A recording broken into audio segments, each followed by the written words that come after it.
हलसिद्धनाथांच्या नावाने, बाळूमामाच्या नावाने जय बाळूमा। आज खऱ्या अर्थानं आमचे निस्सिम भक्त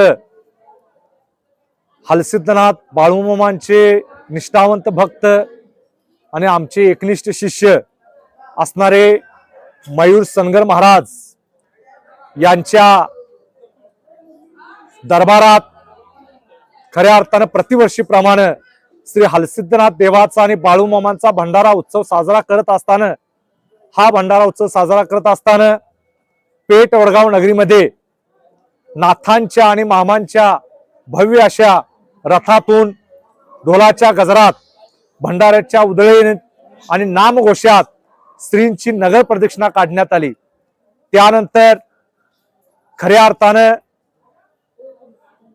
मयूर सनगर महाराज यांच्या दरबारामध्ये आल्यानंतर श्रींची विधिवत प्राण प्रतिष्ठापना करून वालगाच्या रहिवासामध्ये वाद्यामध्ये आरतीचा गजर आणि ओव्यांचा गजर करण्यात आला।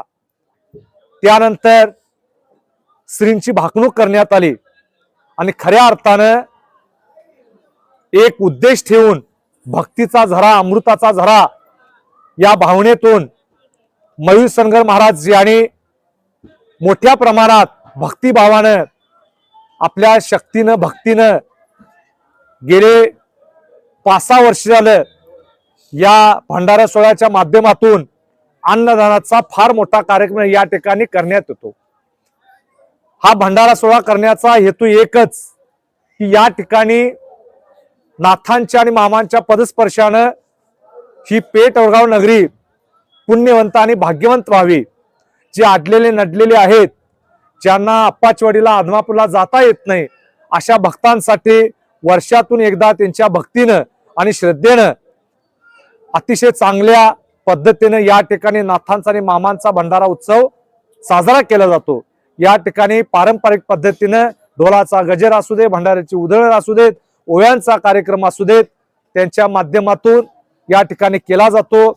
खरंच खऱ्या अर्थानं मी नाथांच्या चरणी, विठ्ठल बिरदेवाच्या चरणी आणि बाळूमामांच्या चरणी या ठिकाणी एवढंच सांगू इच्छितो की असाच हा कार्यक्रम असाच या पद्धतीनं प्रत्येक वर्षाला मोठ्या भक्तिभावानं मयूर सनगर महाराज यांच्या आधिपत्याखाली नक्कीच केला जाईल आणि त्यांना निश्चितच नाथांचा आणि मामांचा विठ्ठल बिरदेवाचा आशीर्वाद कायम त्यांच्या पाठीशी राहील याच्यामध्ये दुमत नाही। बोला बोला हलसिद्धप्पाच्या नावाने, बाळूमामाच्या नावाने जय बाळूमामा।